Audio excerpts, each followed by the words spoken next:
जय हिंद दोस्तों, स्वागत है आपका आज के इस वीडियो में। आज के इस वीडियो में बात करने वाले हैं हम कर्नाटिक वॉर के बारे में। ठीक है, इस वीडियो में हम इससे रिलेटेड जितनी भी टॉपिक हैं उन सारे टॉपिक्स को कवर करने की कोशिश करेंगे, तो इस वीडियो में अंत तक बने रहेगा। तो सबसे पहले हम बात करते हैं इंट्रोडक्शन के बारे में। ठीक है, तो सबसे पहले हम देखते हैं आखिर ये कर्नाटक वॉर हुए क्यों और ये बेसिकली किन लोगों के बीच हुए थे। तो बेसिकली कर्नाटिक वॉर ब्रिटिशर्स और फ्रेंच ईस्ट इंडिया कंपनी के बीच हुई थी। ये बेसिकली ट्रेड वॉर से लेकर के पॉलिटिकल वॉर तक पहुंच गया था और इसमें यूरोप और इंग्लैंड और फ्रांस जो भी कह लें आप, इन दोनों के बीच ये वॉर शुरू हुआ था। उसके बाद फिर इसका अच्छा खासा इम्पैक्ट इंडिया के ऊपर भी पड़ा और इंडिया के ट्रेड के ऊपर भी बहुत ज़्यादा इम्पैक्ट पड़ा था। तो सबसे पहले हम इंट्रोडक्शन की बात कर चुके हैं हम। अब हम देखते हैं ये वॉर होने का रीज़न क्या था।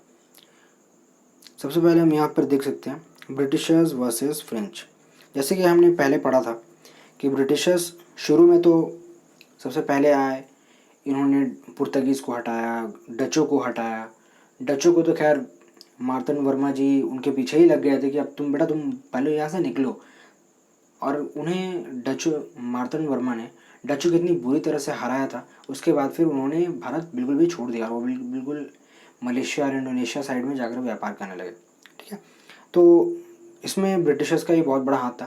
तो ब्रिटिशर्स ने पुर्तगीज़ को हराया, डचों को हराया और उसके बाद फिर अब एक और थे, वो थे फ्रेंच। अब चूंकि ये भी व्यापार करने भारत आए थे और इनका भी उद्देश्य व्यापार करके मुनाफा कमाना था, तो जिस चीज़ की वजह से ब्रिटिशर्स के सामने एक और कम्पिटिटर सामने आ खड़ा हुआ था। और जिस तरह से फ्रेंच 1668 में सूरत में फैक्ट्रीज लगा चुके थे, उसके बाद फिर 1669 में मसूलीपट्टनम में, जिस चीज़ से अंग्रेज़ों को घबराहट होने लगी थी और उन्हें ऐसा लगने लगा था कहीं ऐसा ना हो ये हमारी जगह ले ले और हो सकता है ये व्यापार में हमसे भी आगे निकल जाए, तो इन्हें हराने के लिए ये बेसिकली ट्रेड वॉर चले थे। ठीक है, तो शुरू का तो रूप ये था कि शुरू में ये दोनों कंपनियां बेसिकली व्यापार के लिए लड़ रही थी, ताकि एक दूसरे को ये पीछे करके अपने व्यापार को बढ़ा सके। लेकिन धीरे धीरे जैसे कि 1742 ईस्वी में जब ड्यूमा पौंडीचेरी के गवर्नर बना दिया गया, उसके बाद से ये ट्रेड वॉर्स ना हो करके साम्राज्यवादी भावना भी इसके अंदर पनप गई, जिसमें क्या हुआ, एम्पायर एक्सपेंशन की वजह से ही बहुत सारे वॉर हुए। ठीक है, अब हम देखते हैं बैकग्राउंड, हम थोड़ा सा देख रहे हैं ताकि हम कर्नाटिक वॉर 1 की बात कर सकें। तो बेसिकली ऑस्ट्रिया में 1740 ईस्वी में एक उत्तराधिकारी के लिए युद्ध शुरू हो गया था। ठीक है, कि आखिर इसका सक्सेसर बनेगा कौन, इस ऑस्ट्रिया की गद्दी पर बैठेगा कौन। ठीक है, तो इसमें दो लोग खड़े हुए थे, एक तो इंग्लैंड के ब्रिटिशर्स और फ्रांस से फ्रेंच। तो इस बीच क्या हुआ, इंग्लैंड का पूरा फोकस ऑस्ट्रिया के ऊपर था और फ्रेंच का मद्रास के ऊपर। जिस चीज़ की वजह से ये हुआ कि इंग्लैंड तो ऑस्ट्रिया के ऊपर ध्यान दे रही थी, जिस वजह से इंग्लैंड का कोई भी जहाज़ मद्रास नहीं पहुंच पा रहा था, और जबकि फ्रेंच के जहाज़ मद्रास के पौंडीचेरी में थे, जिस वजह से उन्होंने मद्रास के ऊपर कब्जा कर लिया।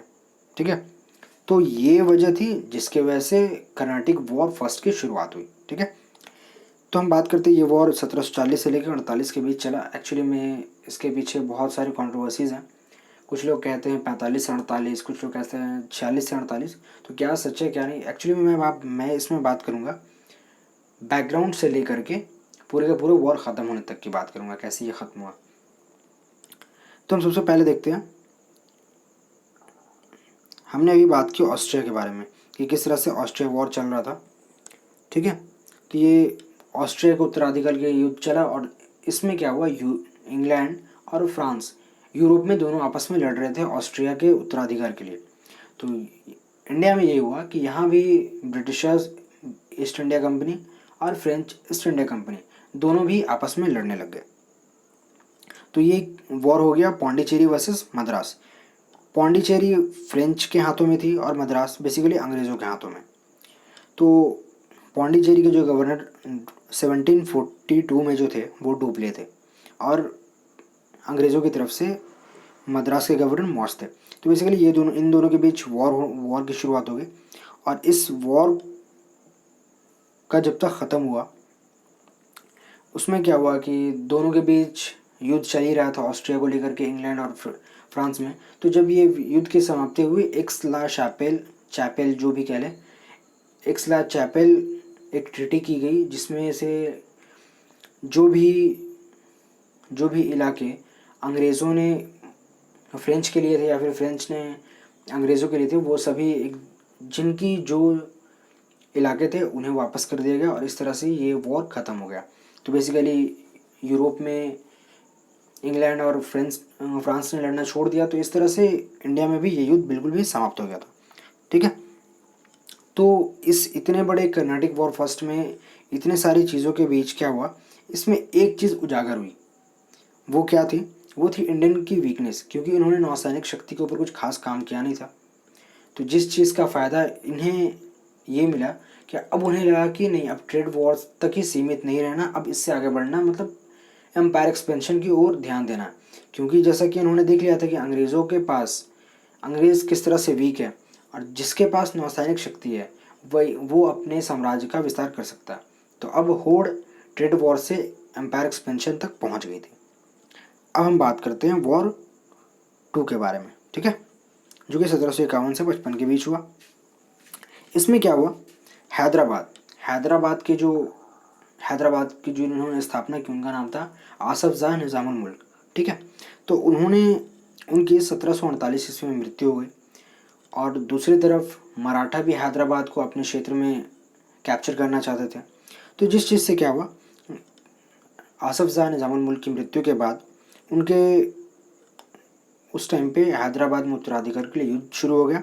और वो उत्तराधिकार का जो युद्ध शुरू हुआ, जिन दो लोगों के बीच, वो थे नासिर जंग और दूसरा मुजफ्फर जंग। तो इसमें क्या हुआ कि नासिर जंग की तरफ से